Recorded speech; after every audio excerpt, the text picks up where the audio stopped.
mundo. Ahí ya están viendo la pantalla, ¿me confirman, por favor? Sí, Sandrita. Ok. Entonces, ¿qué es eso de pensionarse en Colombia? Asofondos tiene muchísima información que nos sirve para poder, obviamente, tener mucho más claros todos estos conceptos. Entonces, los invito a que visiten esta página de Asofondos y en la cual están unos videos, unas cartillas, unas cosas que les voy a mostrar el día de hoy que nos ayuda también a complementar y a tener herramientas para tener muy claros los conceptos de todo lo que tiene que ver con las pensiones en Colombia. Entonces, vamos a ver este video en partecitas para que ya vayamos decantando un poquito todo el tema que estábamos hablando ahora. Les vamos a explicar cómo cuando seamos mayores todos estamos obligados a contribuir una parte de nuestro sueldo al sistema y podemos elegir si queremos pertenecer al régimen público o al privado. El régimen público, Colpensiones, funciona con un modelo de reparto. Es decir, que la plata que pagan las personas que están trabajando, los jóvenes, se utiliza para pagar las pensiones de los adultos mayores que ya están pensionados. Se les paga un porcentaje de sus últimos sueldos. En el régimen privado, en cambio, uno ahorra plata mes a mes. Hay varios administradores que invierten ese dinero y cuando llega el momento de pensionarse, uno recibe la plata que uno mismo ahorró más los intereses. Ahora bien, hay requisitos. En ambos modelos, la edad de pensión es de 57 años para las mujeres y 62 para los hombres. Y hay un número mínimo de semanas por las que uno debe pagar si quiere pensionarse. En el régimen público son 1.300 semanas y en el privado son 1.150. Si por X o Y motivo uno no logra cotizar durante todas esas semanas, entonces en lugar de pensionarse recibe una devolución. El régimen público devuelve la suma de lo que uno pagó a lo largo de la vida más la inflación. Y el privado devuelve eso mismo más los intereses reales de haber invertido ese dinero. Finalmente, hay una excepción a los requisitos y es que en el régimen privado uno puede pensionarse por capital independientemente de la edad que tenga o las semanas que haya cotizado. Entre más joven, más costoso es ese proceso. Listo, eso es lo mínimo que todo colombiano debería saber. Ahora, veamos el problema. La suma de todo lo que la gente aporta a Colpensiones es de 17,7 billones de pesos al año. Y las pensiones públicas cuestan 60,4 billones. O sea que el sistema de reparto cuesta el triple de lo que recauda. Ahora, cuando decimos pensiones públicas o sistema de reparto, nos referimos a algo más grande que Colpensiones, porque allí también están los llamados regímenes especiales, que incluyen a los militares, que se rigen por normas diferentes, y también a otros grupos de ex empleados públicos que se pensionaron hace muchos años y quedaron cobijados por normas anteriores. Lo que estamos dejando por fuera es la parte privada porque no genera costos adicionales. Y dicho sea de paso, el régimen privado es bastante joven, solo tiene 190.000 pensionados porque la ley cambió en el 93 y la edad promedio de los afiliados va por los 35 años. El hecho es que tenemos un déficit de 42,7 billones de pesos anuales en pensiones públicas, plata que sale en nuestros impuestos. Y alguien dirá, eso es mucho, es poquito, y la respuesta es que es una cifra descomunal. Para que se hagan una idea, en 2019 lo que Colombia recaudó con el IVA fueron 44 billones, o sea que todo lo que el país recauda con el IVA se va casi completo a tapar el hueco en las pensiones.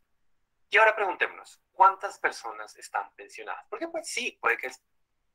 Bueno, hasta acá entonces tenemos un poquito más como decantado el tema de poder saber por qué está pasando esto en Colombia. Esperen un momento que estoy admitiendo otras personas para poder continuar. Como ven, es muy didáctico y de una manera también como de poder nosotros afianzar los conceptos de las pensiones. Entonces, en este momento hay una pregunta que dice Mónica Silva, si es independiente, ¿es obligatorio cotizar sobre el 40% del ingreso percibido? Sí, Mónica. Esto es a raíz de esta ley que te digo que fue la reforma pensional del año 2003, donde los independientes necesariamente tienen que presentar su planilla por el 40% de lo devengado, para poder obviamente presentar esta planilla a su empleador o a la persona que la está contratando, a la entidad que la está contratando, para poder entonces, pues que le giren su platica, que le giren su cheque. Entonces definitivamente sí es por el 40% y está enmarcado en la ley. Bueno, por acá no hay ninguna otra pregunta, entonces continuemos con el video que está bastante didáctico y estaba dándole entrada a otras personas. El sistema de reparto cueste mucha plata, pero hay que ver a cuántos beneficia. Bueno, solo 2,2 millones de personas tienen una pensión pública. Si incluimos a los privados, que de nuevo son poquitos, solo el 27% de los adultos en edad de pensión de hecho tiene una pensión. Y lo peor es que esta tendencia va a seguir. Desde ya sabemos que 4 de cada 5 colombianos no se van a pensionar, ni en el régimen público ni en el privado, porque están demasiado lejos de cumplir con el requisito de semanas. Ese es el tamaño del problema. Ahora tratemos de darle sentido a esos datos. ¿Por qué hay tan poquitas personas pensionadas y por qué cuestan tanto las pensiones públicas?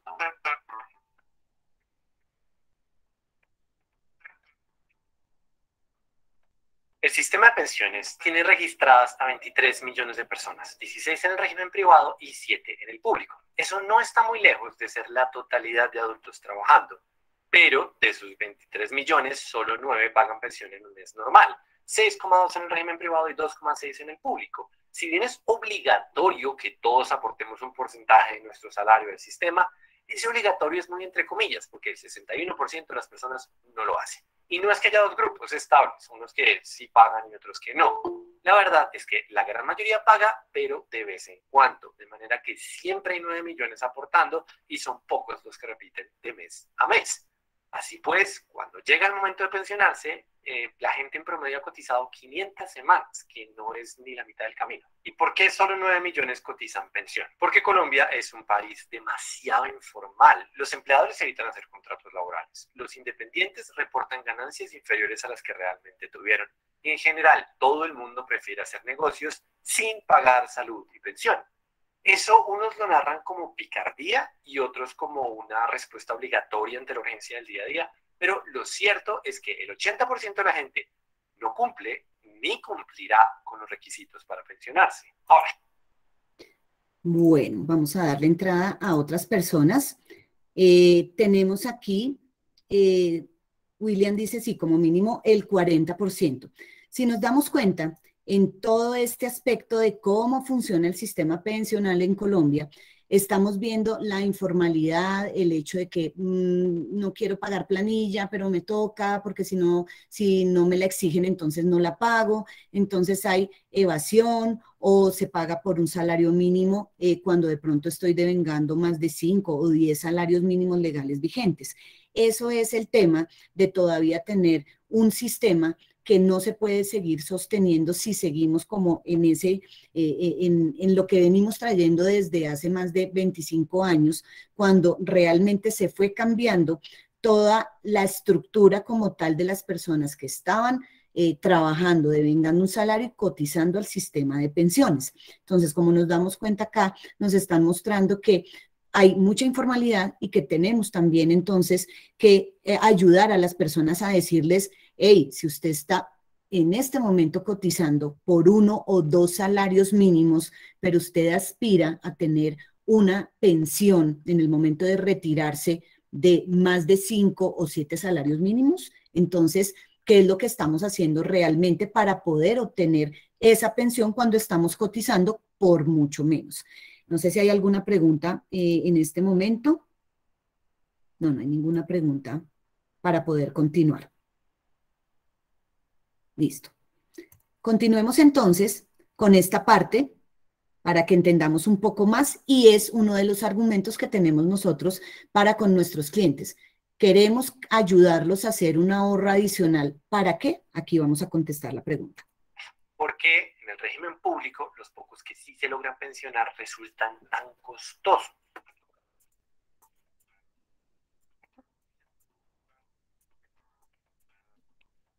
En esta ecuación hay 4 variables.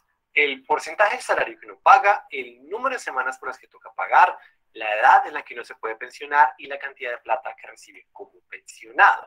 Moviendo esas 4 perillas uno puede agrandar o reducir el déficit del sistema. Pero más allá de las matemáticas y las variables, el problema es que cuando hablamos de pensiones se nos mezclan 2 narrativas. Si las pensiones son una red de apoyo diseñada para proteger a nuestros adultos mayores, si la idea es evitar que la gente caiga en la pobreza cuando ya no puede trabajar, entonces, aunque sea difícil, No es imposible conseguir los recursos necesarios para tejer esa red, pero, si la idea que uno tiene una pensión es el merecido descanso después de arduos años de trabajo, si el objetivo es mantener ese mismo nivel de vida que uno llega a tener cuando está trabajando, entonces los costos pueden ser realmente altos. ¿Cuánto creen que debería ganarse alguien pensionado? ¿Lo mismo que se ganaba cuando estaba trabajando? ¿Lo mismo que aportó un salario mínimo? Porque la respuesta a esa pregunta hace toda la diferencia del mundo. En el régimen privado existe una relación directa entre la plata que uno recibe y la plata que uno mismo aportó.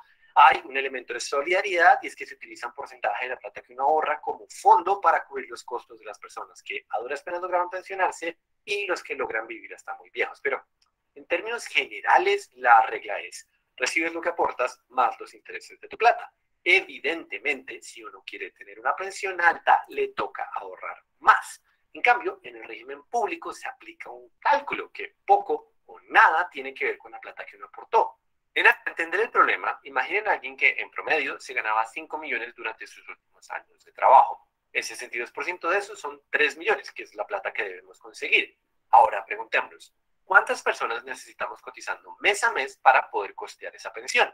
Pues en la medida en que uno aporta el 16% de su sueldo con un contrato laboral, necesitamos a 4 personas, todas cotizando por los mismos 5 millones que se ganaba nuestro pensionado.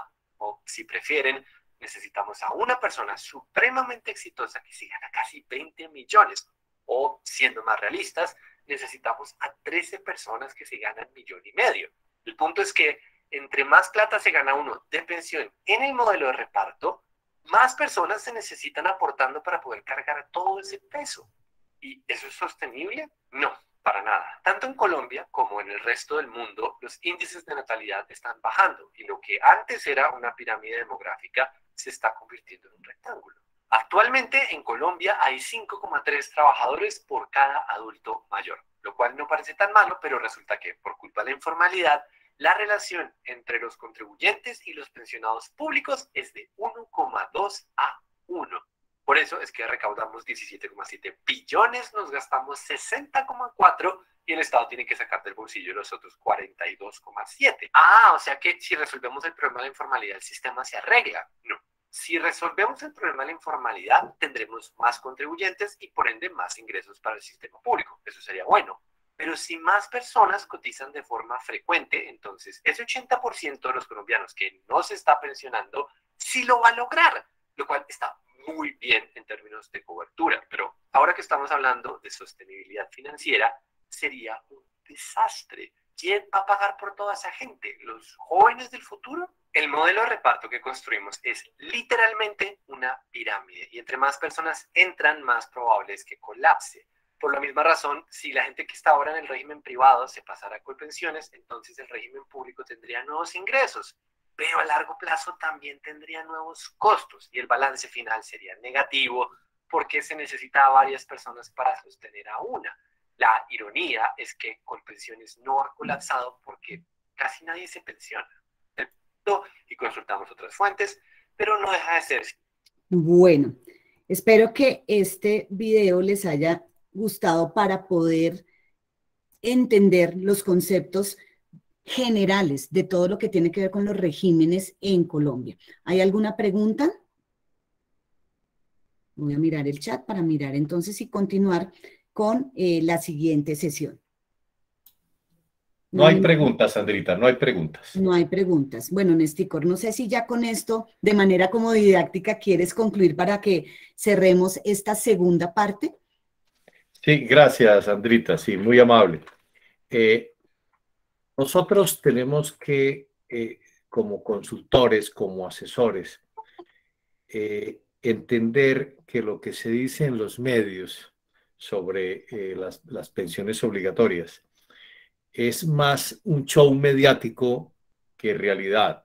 Por eso se habla de mitos y realidades, que creo que es uno de los puntos que va a tratar Sandrita, como nos lo anunciaba inicialmente en la agenda. Entonces, cada uno de nosotros debe estar muy bien informado, con el conocimiento adecuado sobre en qué consiste cada régimen de los dos, entendiendo que el sistema general de pensiones es uno solo, no hay dos sistemas, hay dos regímenes, que es distinto. Y poder asesorar muy bien al cliente. Afortunadamente, una de las modificaciones de hace poco tiempo es la doble asesoría, que seguramente en algún momento vamos a trabajarla más adelante, porque hoy no hay ese espacio. Pero es usual que los asesores pensionales de distintas entidades, inclusive del régimen público, a veces omitan información consciente o inconscientemente para poder colocar una afiliación a determinado fondo privado o público. Ese es una práctica poco ética.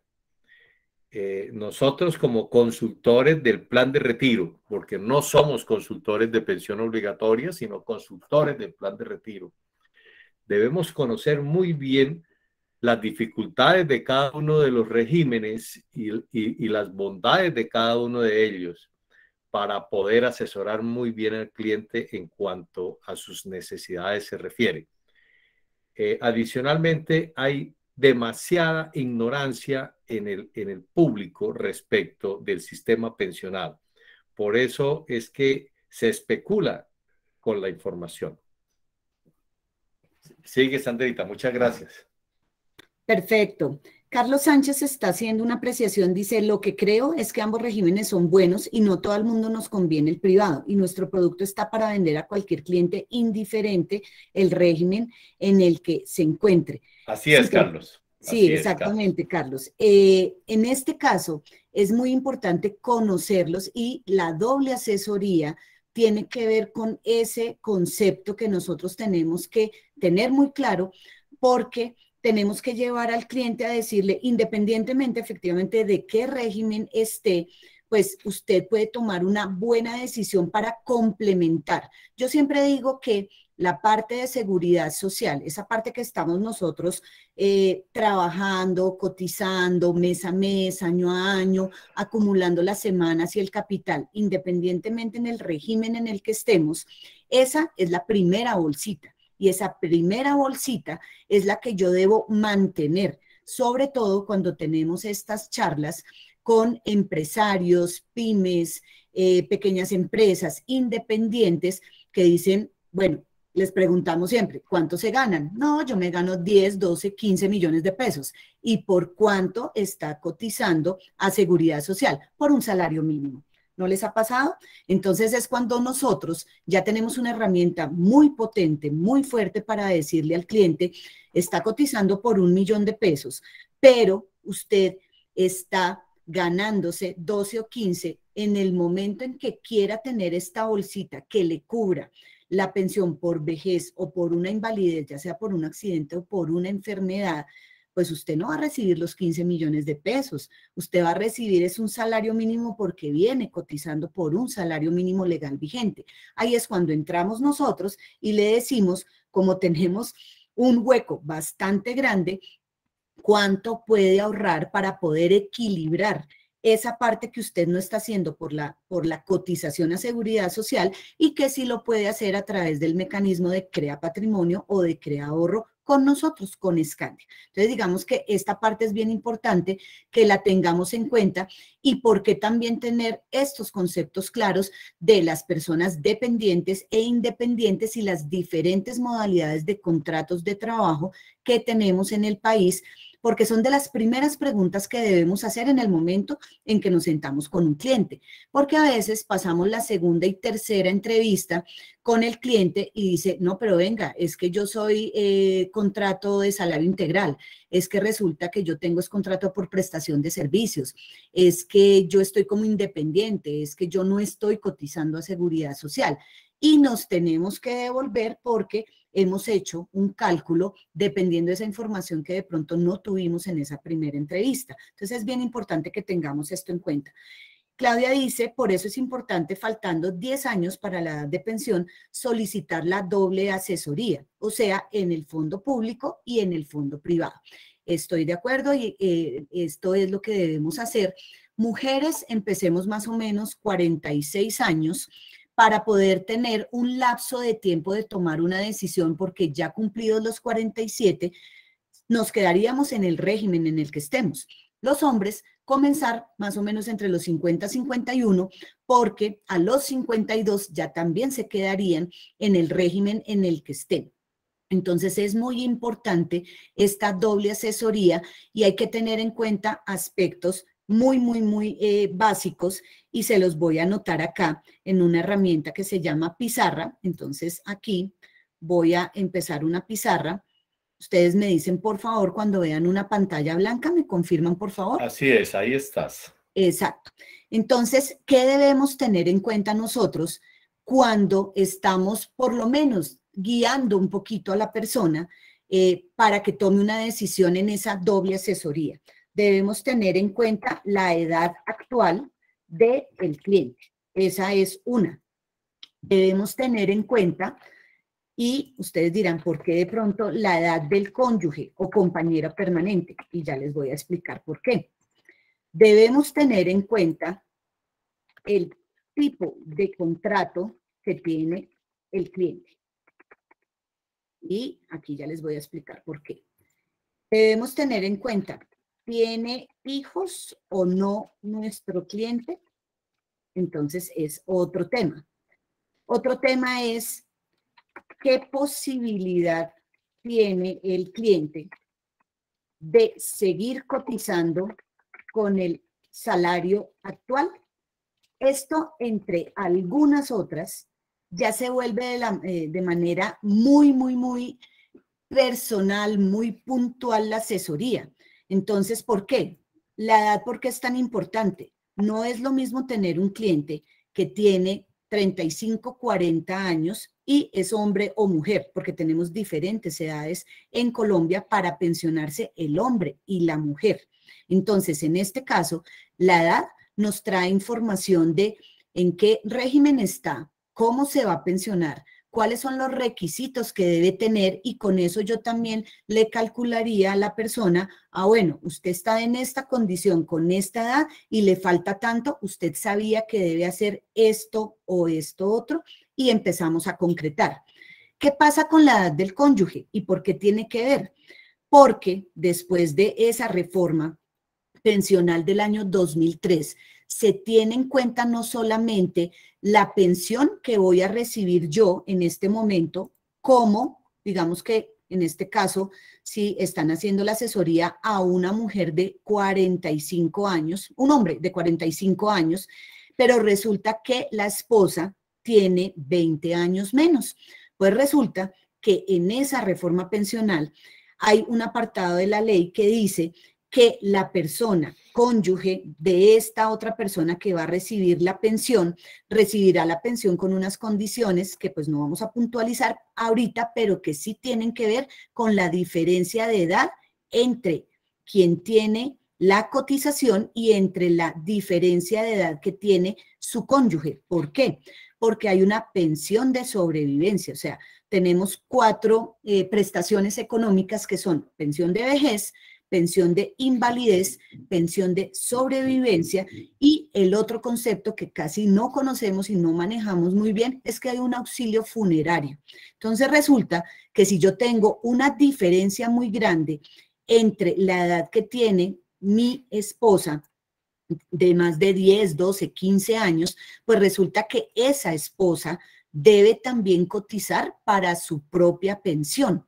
Entonces, eso también fue un cambio importante y es un tema puntual que se trata en la doble asesoría. Ahora bien, ¿qué pasa entonces cuando tenemos entonces esta parte de qué tipo de contrato tiene el cliente? Entonces, en este caso, el tipo de contrato también nos da una luz si la persona viene teniendo un salario promedio durante todo un tiempo definido o ha tenido también unos huecos importantes en su vida laboral. Entonces resulta que nos vamos corriendo también en el tiempo. Entonces es importante saber si es dependiente o independiente, y si es dependiente, si tiene un contrato a término fijo, a término indefinido, con salario integral. Hay muchas personas que dicen, es que yo me gano 25, pero realmente es por algunas condiciones laborales que le están dando algunas prestaciones económicas que no son salariales. Entonces realmente no se está ganando 25, sino de pronto mucho menos, y lo otro le llega por bonificaciones o por otro tipo de contrato que tenga la persona. Todas estas preguntas son importantes tenerlas en cuenta para ir haciendo como mi croquis y decir, ah, bueno, esta persona tiene esta condición, y conociendo yo más o menos cómo es el comportamiento de este tipo de persona que ya tengo aquí en el papel, ah, yo ya sé qué le puedo proponer, porque cuando ya entramos como en realmente con cuánto se va a pensionar usted, que eso ya tiene que ver con esta partecita naranja que dice qué posibilidad tiene el cliente de seguir cotizando con el salario actual. Siempre en estas asesorías puntuales, y muchos de ustedes que yo los he acompañado a esas asesorías pensionales, se han dado cuenta que le pregunto al cliente que tiene 45 años, bueno, usted que se va a pensionar a los 62, ¿qué garantía tiene, señor Camilo, que de los 52 a los 62 siga teniendo el nivel de vida y lo que está devengando hoy día que tiene 45? Y la persona dice, no, sí, yo tengo un contrato indefinido, no tengo ningún problema. O dice, uy, no, sabe que han cambiado las cosas en la empresa y de pronto puede haber cambios porque últimamente a las personas más antiguas como yo los están arreglando y está pasando esto. Entonces esto empieza a cobrar una importancia muy grande, porque si estoy sentada con el señor de 45 años que se gana 15 millones de pesos, realmente ese señor va a seguirse ganando 15 millones de pesos de los 52 a los 62. Y esto hace parte de la doble asesoría y de tener en cuenta estos conceptos, porque toda persona tiene un mundo completamente diferente. Ahora bien, nos vamos para esta parte de si tiene hijos o no tiene hijos. Espérenme un segundo, esta parte. Señor. Sandrita, qué pena, Sí. pensé que había terminado ya ese punto, pero quería hacer una anotación que me parece supremamente importante. Sí, señor.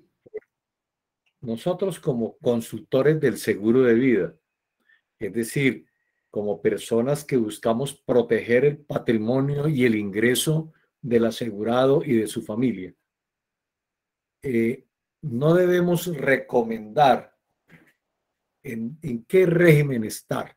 Podemos explicar en qué consiste cada uno y podemos hacer un cálculo aproximado del nivel pensional que podría tener la persona en el régimen en que se encuentra.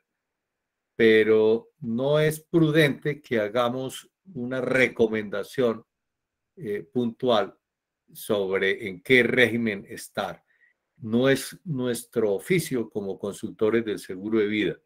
Ahora bien, si adicionalmente entre algunos de nosotros hay asesores pensionales, como es posible, hay que dejar muy claro que esa recomendación como asesor pensional es distinta a la consultoría que puede hacer un consultor de seguros de vida. Para no confundir las dos cosas. Se nos presentó en algún momento hace poco un tema de ese estilo, y cuando la compañía fue a verificar si era un asesor pensional, era una IS simplemente. Quería hacer la anotación a propósito de lo que estás tú explicando de la doble asesoría, que no nos compete orientar. Exactamente. Lo que debemos es conocer de qué se trata la doble asesoría y realmente por qué se vuelve esto tan puntual, y cuando, como también es uno de los focos para poder abrir puertas, o sea, el hecho de poder dar una charla de este tipo, de plan de retiro, nos puede abrir la puerta para el mercado corporativo, para poder dar charlas en empresas, que llama mucho la atención el tema, pero esto lo hacemos es a nivel general, y cuando ya hay algunas personas que pueden levantar la mano, les podemos decir que de manera individual podemos darles como una guía, pero que realmente, pues como lo dice Néstor, no somos consultores pensionales como tal. Estamos conociendo una de las partes financieras que maneja una persona, que es todo lo que viene ahorrando durante toda su vida para poder tener una pensión por esta primera bolsita que es la seguridad social, para luego construir algo con nosotros que es la parte complementaria para poder mantener ese estilo de vida. Entonces, esto es como parte de las cosas que debemos saber que se hacen en una doble asesoría y que por eso debemos tener muy en cuenta que cada persona es un mundo completamente diferente y no solamente en esa parte de seguridad social, sino que es un mundo completamente diferente en la parte financiera. Hay personas que tienen contador, otros no tienen contador y ahí es donde nosotros también debemos preguntar para poder saber cómo podemos entrar con una propuesta que llame mucho la atención para poder llegar entonces a un cierre exitoso. Vamos a parar aquí esta parte para poder entonces darle entrada a unas personas que están pidiendo aquí la manito y ver si tenemos entonces preguntas en el chat. No hay más preguntas. Okay. No hay más preguntas.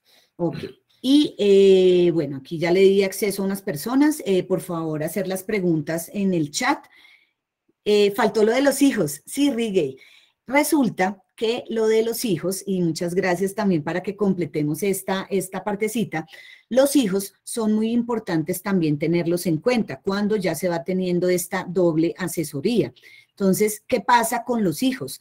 Que no es lo mismo que yo, por ejemplo, sea una mamá, por ejemplo, yo soy una mamá de 51 años, próximamente voy a cumplirlos, y hoy tengo una niña que ya va a cumplir 18 y uno que tiene 13, a que tenga de pronto uno menor, uno de 7 años, de 8 años, eso también hace una diferencia en todo, en que yo puedo ir calculando ese ahorro que pueda tener la persona y que tienen seguridad social, porque a partir de los 18 años mi hija ya podría estar trabajando y hacer su propia cotización y devengar su propio salario. Entonces también el hecho de qué le voy a dejar a mis hijos tiene que ver también con lo que manejan los dos regímenes, porque el régimen de prima media puede tener como beneficiarios a los hijos menores de edad o de 18 a 25 si están estudiando. Y el régimen de ahorro individual tiene una característica que solamente lo tiene el régimen de ahorro individual, que es la masa sucesoral, pero siempre y cuando yo escoja en el fondo privado, antes de pensionarme, la modalidad de pensión que me ofrece el fondo privado, que es una renta programada. Es la única posibilidad de yo tener esa masa sucesoral. Entonces, ahí empiezan a mezclarse algunas cosas de decir, bueno, ¿cuántos años tengo yo? ¿Cuántos hijos tengo? ¿Qué edades tienen mis hijos? ¿Y qué pasa cuando yo cumpla la edad de pensión? Pues cuando cumpla la edad de pensión, ¿cuántos años van a tener mis hijos? Entonces, tengo que ver también qué va a pasar con esa protección que quiero dejar para ellos. O si definitivamente quiero hacer otro esquema financiero y poder encaminarlo como de esa manera. Por eso les decía que cuando entramos en cada tema, cada punto va a tener también pues un campo de conocimiento y todo muy amplio y que no somos consultores pensionales y que por eso nosotros les vamos a dar como ese apoyo. Pero ahí como para cerrar todo el tema. Sandrita, Aura Montero dice, solo aplica para fondos privados. Sí, pero pues no Buenos días, es que estaba haciendo la pregunta, buenos días para todos. Me faltó el signo de interrogación. Cuando estabas haciendo la apreciación de la edad de la esposa en cuanto al régimen, que dependiendo del capital, ¿aplica solo para fondos privados o también aplica para colpensiones? Aplica para los dos regímenes, porque la ley está dada para la pensión que se va a dar tanto en el régimen de prima media como en el régimen de ahorro individual. Y eso cambió en la ley 797, donde antes las esposas o los esposos no cotizaban porque decían, si muere mi esposa o mi esposo, me va a quedar la pensión de sobrevivencia de mi esposo. Entonces ahora, perfecto, puede quedar esa pensión, pero tiene que entrar a cotizar en el sistema ese cónyuge o compañero o compañera permanente. Ok, es que tenía una duda porque como aplicaba anteriormente era que para un fondo privado sí afectaba si el hombre o el cónyuge era menor, Para Colpensiones no, porque se tenía en cuenta las semanas, pero pues ya lo voy a revisar sobre la ley 797. Haciendo una apreciación en cuanto a la doble asesoría, yo he tenido la oportunidad de acompañar a algunos clientes porque me he especializado en el tema pensional. Les comparto a mis compañeros lo que dice Sandrita y Néstor, es muy cierto. Cada entidad lo que dice es lo que aplica en ley, más no hay un análisis del plan de retiro propio de la persona ni complemento de su pensión. Entonces, si yo estoy en un fondo privado, ¿qué aplica para el fondo privado? Y si estoy en Colpensiones, aplica qué ley aplica. No hay un análisis, por eso sí es muy importante tener el conocimiento que nos están dando aquí nuestro aliado y adicional, tener claro las ventajas del análisis financiero. Gracias. Perfecto, ahorita. Haciendo también aquí Ana Esmérida está diciendo, en los fondos privados es posible elegir renta programada cuando hay hijos menores de edad. No es por los hijos, Ana Esmérida, es que en el fondo privado se tiene la posibilidad de que si ya te quedaste en el fondo privado, antes de pensionarte, tú puedas acercarte al fondo y el fondo privado tiene diferentes modalidades de pensión. Tiene la misma modalidad de pensión que en el régimen de prima media, que se llama renta vitalicia, y tiene otra que se llama renta programada.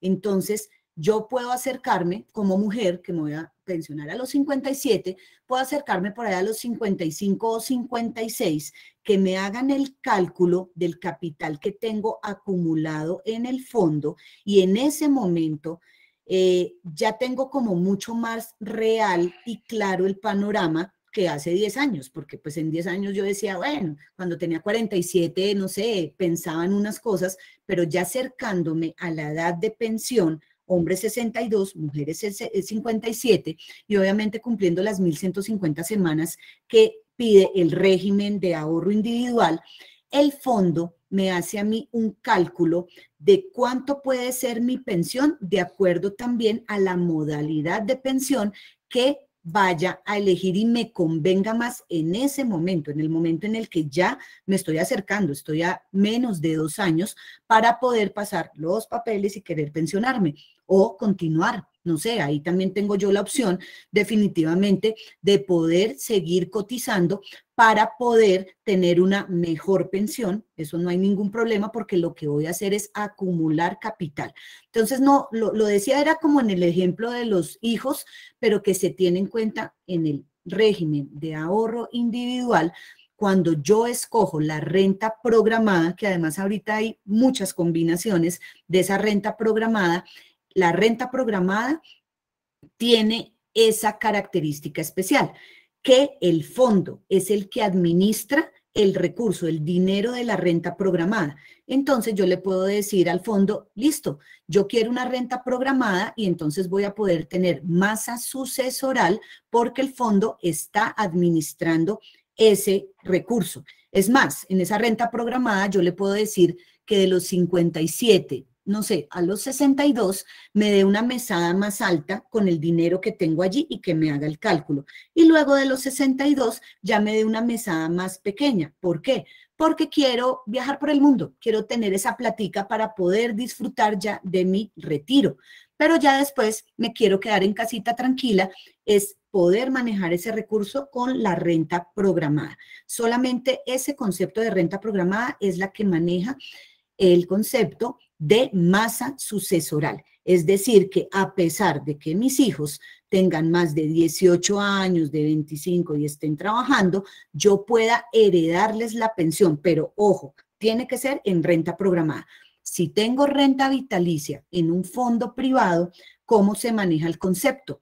Las compañías de fondos privados en Colombia tienen una aseguradora y cuando yo escojo lo mismo, a los 55, 56 me fui a mi oficina de mi fondo privado y llego y digo, quiero una renta vitalicia, como en Colpensiones. Entonces, lo que van a hacer es que van a coger todo el capital, no sé, hablemos de 250, 300 millones de pesos que haya logrado tener en toda mi vida laboral, más la rentabilidad del fondo, y que esa platica se va en una suma única a esa aseguradora, como cuando hacemos nosotros seguros de, bueno, cualquiera de los que manejamos, que pagamos una prima por un por un tiempo determinado. Aquí se toma ese valor, se traslada a la aseguradora y la aseguradora es la que va a asumir el riesgo de que Sandra Ospina entonces tenga 80 y siga bien, tenga 90 y siga viva y yo le voy a dar una mesada pensional. Esa es la gran diferencia, digamos, entre los dos regímenes y lo que puede suceder en un fondo privado. Entonces, digamos, como para también aclarar como el tema de los dos regímenes. Sandrita, hay otra pregunta y yo con esta quisiera sugerir que hagamos las preguntas, respondamos las preguntas al final, porque ya no nos queda sino media hora y entiendo que le faltan dos temas importantes. Entonces, Paola Bolaño nos pregunta, ¿cómo funciona el tema de la pensión por invalidez? Si la persona recibe esta pensión, ¿puede continuar cotizando para vejez? Paulita, como les decía, tenemos 4 prestaciones y cuando yo ya cumplo los requisitos, me van a dar o una pensión de invalidez o una pensión de vejez. Entonces, o sobrevivencia. Entonces, si la persona ya pasó documentos para una pensión de invalidez, obviamente se va a liquidar la pensión de invalidez. Y pues ya no vamos a seguir cotizando porque ya hay una prestación económica que va ligada al concepto médico, ya sea por ARL o por EPS, de lo que obviamente el fondo va a tomar para poder asignar esa pensión de invalidez. ¿Listo? Bueno, continuemos entonces con el tema para poder seguir ya con la última sesión que vamos